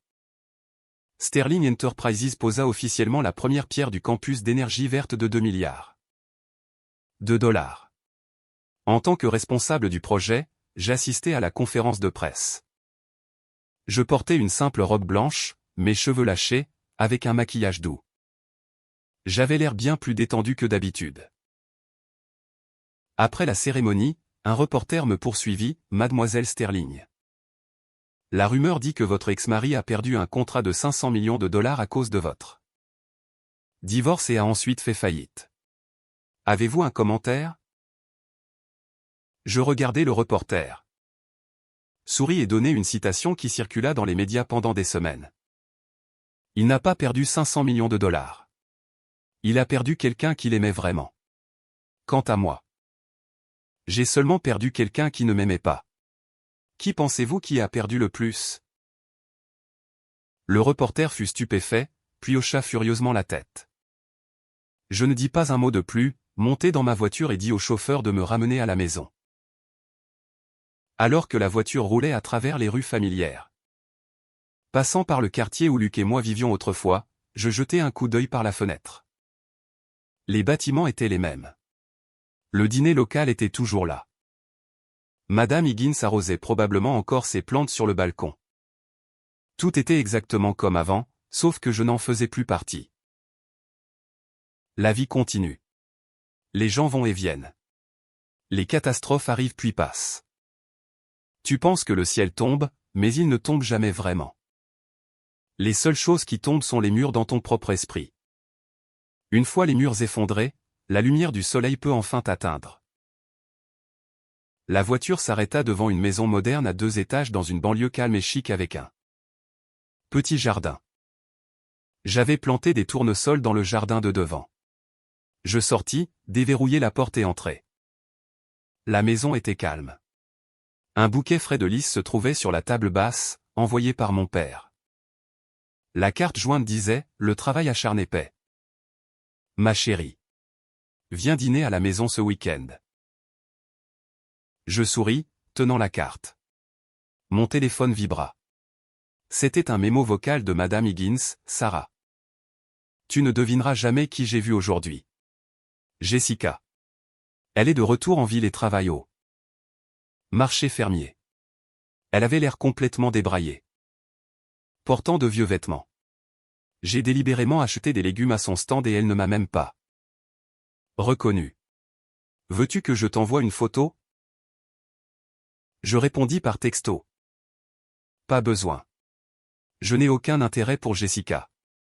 Sa misère n'est pas mon affaire. Elle a choisi son destin et je n'ai pas besoin de gaspiller mes émotions pour elle. Je posai mon téléphone, attaché un tablier autour de ma taille et commençai à préparer le dîner. J'avais du steak, du poisson et des légumes verts dans le frigo. Je décidai d'un steak poêlé, d'asperges rôties et d'une salade en accompagnement. Même en mangeant seul, je m'assurais de bien me traiter. Alors que je lavais les légumes, mon téléphone vibra à nouveau. Je pensais que c'était Madame Higgins, mais c'était un numéro inconnu. Le texto disait « Sarah, je travaille sur les docs. Je vais bien. Ne t'inquiète pas pour moi. » Je fixai le message quelques secondes. Puis le supprimai. Je ne répondis pas. Luc, que tu ailles bien ou non n'a plus rien à voir avec moi. Tu n'as pas fait de mal à la femme que je suis aujourd'hui. Tu as fait du mal à la femme que j'étais autrefois, et elle est partie. La femme que je suis maintenant ne pleurera pas pour toi. Ne se sentira pas mal pour toi et son cœur ne sautera pas un battement à la vue de ton nom. Je mis le téléphone dans ma poche et retournai à la cuisine. Dehors, le ciel s'assombrit et les lampadaires s'allumèrent. C'était ma vie maintenant, calme, paisible et ancrée. Le vrai succès n'est pas juste de gagner de l'argent. C'est avoir la grâce d'affronter ton passé et le courage de marcher vers ton avenir. Et j'avais fait exactement ça. Après le dîner, je m'assis sur la terrasse en buvant du thé chaud et en regardant les étoiles. Mon téléphone sonna. C'était Arthur, l'air anxieux, Mademoiselle Sterling. Nous avons un problème. Richard Harrison a dit à ses avocats qu'il possède des documents sensibles, impliquant des cadres internes de Sterling dans des affaires illicites avec l'entreprise de Luc. Il menace de les divulguer à la presse si nous ne lui rendons pas un service. Ma main se figea. La tasse de thé planant près de ma bouche, quel genre de document? Il ne veut pas dire. Il a juste dit que si nous ne l'aidons pas, il ruinera la réputation de Sterling. Je posai la tasse et me levai, regardant la ligne d'horizon de la ville. Arthur, demain matin je vais au centre de détention fédéral. Je vais parler à Richard moi-même. Mademoiselle Sterling. C'est un homme dangereux. Vous ne devriez pas y aller seul. Je sais. Je n'y vais pas seul. Tu viens avec moi et amène William, notre avocat d'entreprise. Je raccrochai, lavai ma tasse, éteignis les lumières et me mis au lit. Je fermai les yeux, mais mon esprit s'emballait. Qu'est-ce que Richard avait? Si un cadre de Sterling faisait des affaires sales avec l'entreprise de Luc, qui était-ce? Était-ce le type déjà licencié ou quelqu'un d'autre? Mon père le savait-il? Des questions inondaient mon esprit, mais je me forçai à dormir. Les problèmes de demain appartiennent à demain. À 7 heures, je me réveillai, m'habillai d'un costume élégant. Pris le petit déjeuner et sortis par la porte à 8 heures. La voiture d'Arthur attendait. William, l'avocat, était sur le siège passager tenant un épais dossier. « Bonjour. Mademoiselle Sterling, » dit William en ajustant ses lunettes. J'ai examiné les dossiers de l'affaire de Richard hier soir. L'homme est un serpent. Ne croyez pas un mot de ce qu'il dit, mais ne le rejetez pas entièrement non plus. Je hochai la tête. Montai à l'arrière et nous roulâmes jusqu'au centre de détention. Après avoir passé la sécurité, nous attendîmes dans la salle de visite. Richard fut amené portant une combinaison orange. Sa tête était rasée et il avait perdu une quantité importante de poids. Ses pommettes étaient saillantes, ses yeux enfoncés. Mais son regard était encore perçant comme un couteau. Il me vit et ricana. « Eh bien. Eh bien. Mademoiselle Sterling elle-même. Quel honneur. » Il s'assit. Ses menottes cliquetant contre la table métallique. Je le regardai, ma voix plate. « Richard. Tu as dit que tu avais des fichiers à envoyer aux médias. Quels sont-ils? Pressé, n'est-ce pas? » Il pencha la tête, me regardant comme une propriété. « Sarah, sais-tu quelle est ta plus grande force? Tu es glaciale. Et c'est ton plus grand défaut. Tu étais glacial quand tu as divorcé de ton mari. Tu étais glacial quand ton père a tué le contrat. Tu es glacial assise ici maintenant. Ça donne envie aux gens de te briser. William intervint, Monsieur Harrison. Surveillez votre ton. Richard ricana, l'ignorant, Sarah. J'ai bien des fichiers. Des registres financiers entre l'entreprise de ton ex-mari et vos cadres. Sterling Enterprises a pris des pots de vin pour émettre ce contrat. C'est de la corruption d'entreprise. Si je donne ça au Wall Street Journal, les actions de Sterling vont plonger. Arthur fronça les sourcils, tu bluffes. Sterling a une conformité stricte. Ne m'interromps pas, aboya Richard, me fixant. Allons droit au but. Je peux enterrer les fichiers. Mais j'ai besoin d'une faveur. Ma fille fréquente une université de l'Ivy League. Avec mes biens. Je l'ai. Ses frais de scolarité sont coupés.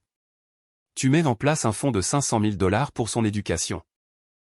Et je détruirai les preuves. Je fixai ses yeux. Je vis de la cupidité, de la ruse et une trace de désespoir. Il bluffait. Si les fichiers étaient vraiment nucléaires, il n'aurait pas attendu si longtemps. Et il aurait exigé bien plus que 500 000 $. Il voulait juste que je croie qu'il avait du levier. Montre-moi les fichiers. Exigeai-je. Richard hésita, puis sortit une clé USB de sa poche et la glissa sur la table. William la brancha sur son ordinateur portable. Il ouvrit quelques PDF et scans bancaires. Son visage pâlit, Mademoiselle Sterling, regardez ça. William tourna l'ordinateur vers moi. C'était un relevé de virement. L'expéditeur était un compte offshore. Le destinataire était un vice-président actuel de la division des achats de Sterling. Le montant n'était pas massif, 50 000 $, mais la ligne de mémo disait « Bonus de sincérité pour le partenariat ». Mon cœur se serra, mais mon expression ne changea pas, « Richard », dis-je en levant les yeux. « Où as-tu eu ça ?»« Peu importe. » Ricana Richard. 500 grands. On a un accord ou pas? J'analysais le document. Le virement s'était produit 3 jours après la signature du contrat, pas avant. Ça ressemblait plus à un retour de faveur qu'à un pot de vin pour obtenir l'accord. Étage 50 000 $ était pratiquement de la petite monnaie en fraude d'entreprise. Ce relevé est incomplet, déclarai-je fermement. L'expression de Richard vacilla. Si tu avais le grand livre complet, tu l'aurais fourni. Tu nous as seulement donné le reçu du virement, pas les relevés bancaires. Je me penchai plus près. De plus, 50 000 $ ne répondent même pas au seuil pour une enquête fédérale sur la corruption d'entreprise. Tu bluffes. Le visage de Richard se durcit. Il resta silencieux, mais la suffisance disparut, remplacée par la colère d'être démasqué. C'est envoyé par ta société écran, n'est-ce pas, continuai-je. Tu lui as viré 50 000 $ comme bonus de sincérité pour garder du matériel de chantage pour plus tard, mais avant que tu puisses l'utiliser, tu t'es fait enfermer. Richard me fusilla du regard. Cet exécutif est corrompu, et nous nous en occuperons en interne, dis-je. Mais tu ne peux pas prendre Sterling Enterprises en otage avec ça. 50 000 $ est un problème local de RH, pas un scandale d'entreprise. Quant aux frais de scolarité de ta fille à l'Ivy League, je les paierai. Richard se figea, tu les paieras? Oui, dis-je. 500 000 $. Tu n'as pas besoin de me donner plus de fichiers. Et tu n'as pas besoin de garder ta bouche fermée. Ta fille est innocente. Elle ne devrait pas avoir à abandonner l'université parce que son père est un criminel. Considère ça comme une donation caritative de Sterling Enterprises. Richard me fixa, ses lèvres tremblèrent et soudain ses yeux devinrent rouges. Il baissa la tête, ses épaules tremblant légèrement. Quand il leva à nouveau les yeux, le regard rusé avait disparu. Sarah. Sa voix était, tu es plus impitoyable que quiconque j'ai jamais rencontré. Et pourtant complètement décente.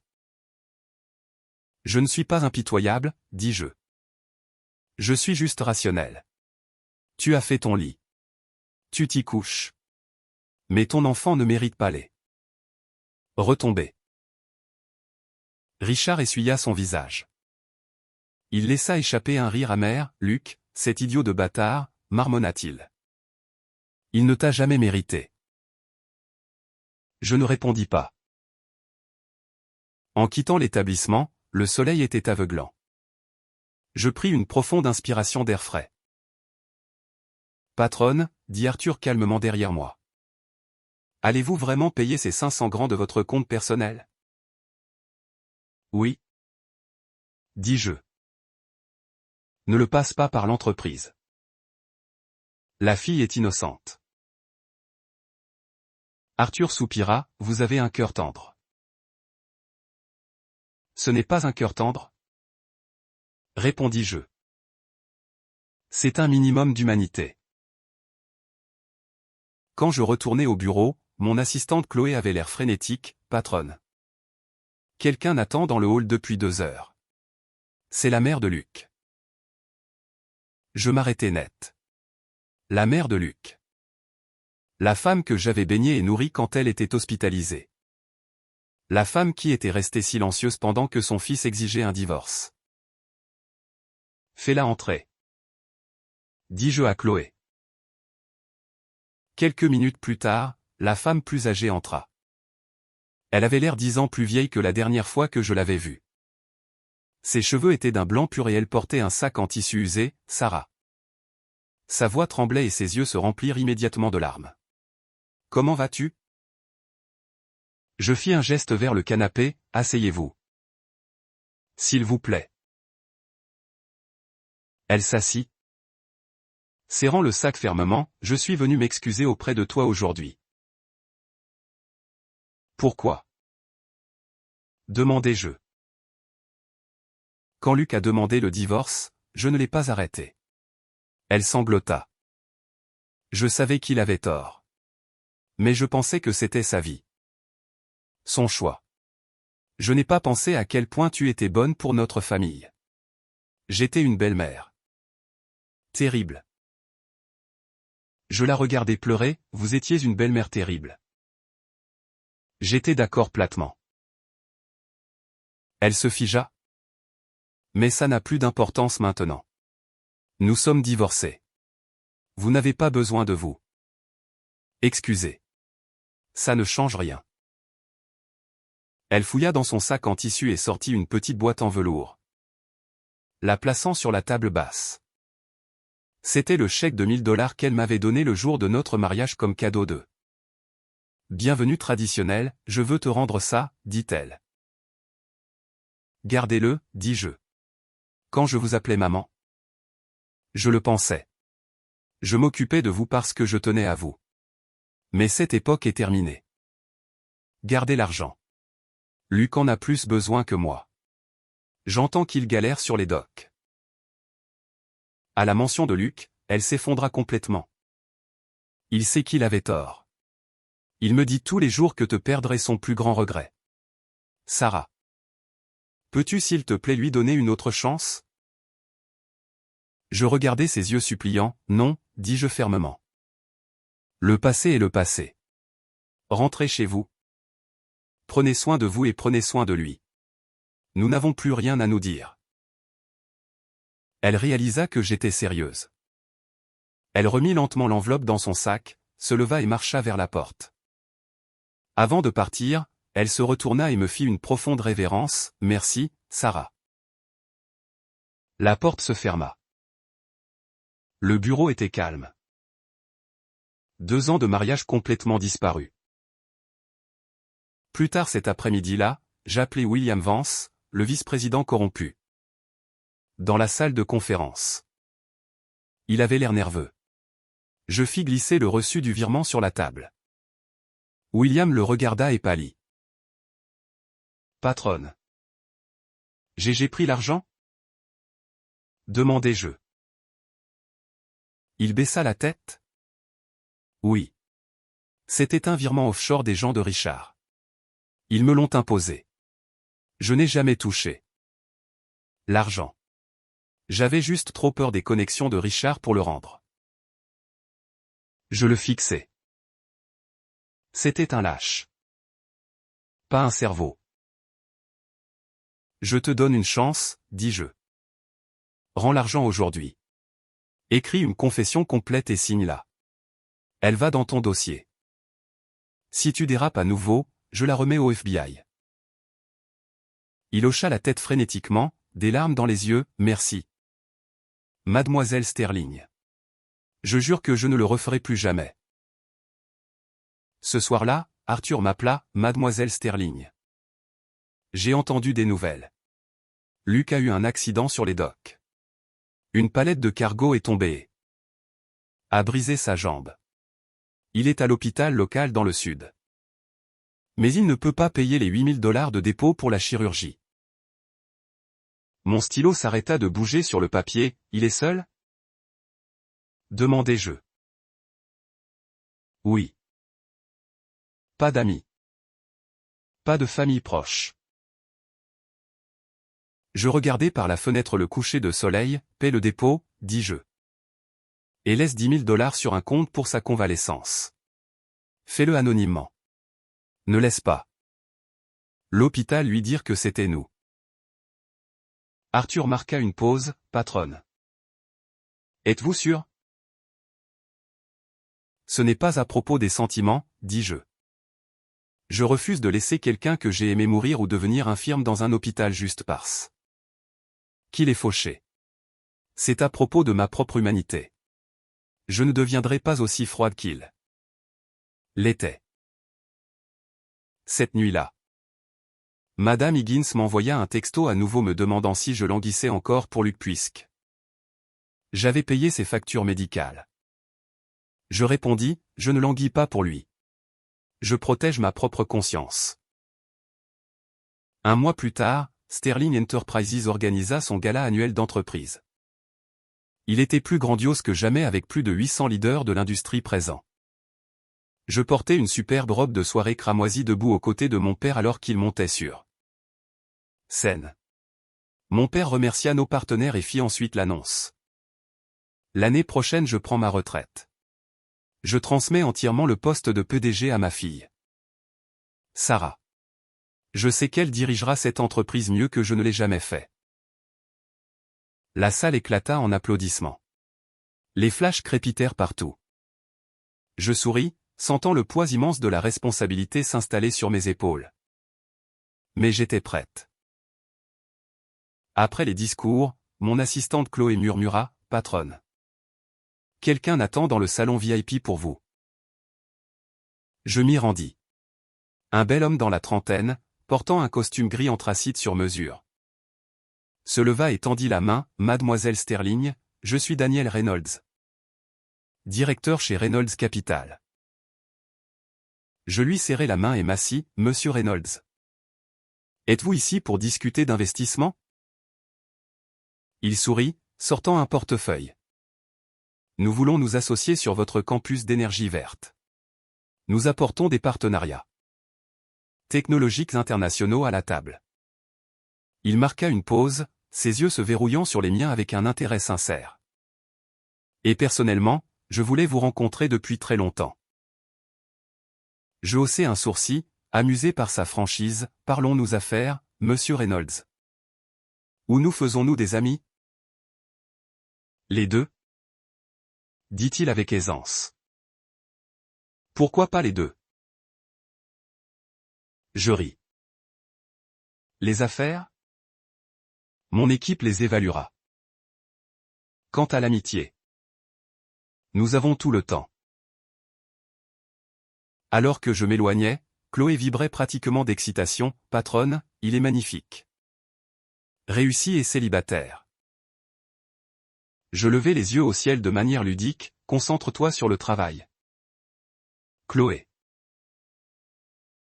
Je regardai la salle de bal scintillante. Daniel Reynolds était intéressant, bien sûr, mais en ce moment. Ma priorité était l'empire que je construisais. Je venais juste de ramper hors d'un profond trou. Et je ne me précipitais pas pour sauter dans autre chose. Je prendrais mon temps. Après tout, la meilleure partie de ma vie venait juste de commencer.